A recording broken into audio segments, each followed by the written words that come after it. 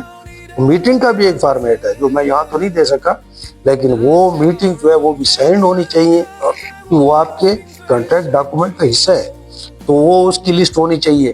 15ویں میں. 16ویں میں آپ نے ورک پروگرام نیکسٹ منتھ کر دینا ہے، اور 17ویں میں آپ نے اپینڈسز اس میں آپ نے اسکارپ بھی دینی ہے، چارٹس بھی ہیں وہ بھی، فوٹو ہے وہ بھی لگانے ہیں، اور بھی کوئی چیزیں ٹیسٹ اپروول ہے دوسری چیزیں وہ آپ اپنے اس کے ساتھ آپ لگا سکتے ہیں. اس کا میں نے فٹ نوٹ لکھا ہے کہ منتھلی پراگرس رپورٹ جو ہے یہ صرف ریکارڈ کیپنگ کا ڈاکومنٹ نہیں ہے بلکہ ملٹی پرپز مینجمنٹ ٹول ہے، جس کو آپ نے جو ہے نا پراجیکٹ اسٹیٹس ہائر مینجمنٹ کے لیے آپ ہمیشہ اسی سے آپ اپنی جو بناتے ہیں یعنی جو سلائیڈز بناتے ہیں پریزنٹیشنز وہ بھی آپ اسی سے بنائیں گے. اور اسی طرح اسٹیک ہولڈرز مختلف ہیں ان کی کوارڈینیشن ہوگی تو آپ یہی پیش کریں گے. اپنے جو بل اور کلیم کے لیے وہ بھی اسی پہ انجایا ہوگا. اس طرح کمپلائنس ہو رہی ہے یا نہیں ہو رہی خاص طور پہ ڈونر پروجیکٹس کی تو وہ بھی آپ کریں گے. تو ڈیلی پراگرس رپورٹ جو ہے یہ استعمال ہوتی ہے ایم پی آر بنانے کے لیے. جتنی ڈیلی پراگرس رپورٹ آپ کی صحیح بنی ہوگی تو ایم پی آر آپ کے لیے بنانا آسان ہے. پھر منتھلی پراگرس رپورٹ بھی آپ کا PC3 تیار ہوتا ہے جس کو ہم کوارٹرلی کہتے ہیں، وہ 4 مہینوں کی پراگرس اسی پہ تیار ہوتی ہے. تو یہ اسی طرح آپس میں کنیکٹڈ ہے. تو آج تک کے لیے اتنا کافی ہے. آگے ہم اس کو یعنی اس کے بعد ہم یہ شروع کریں گے کہ اس کے آفس کنٹریکٹ انجینئر کے آفس کی جو ہے وہ اورینٹیشن کیسے ہوگی اور کنٹریکٹ مینول کیسے ہوگا، تو اس کو ہم انشاءاللہ اگلی نشست میں دے لیں گے. السلام علیکم.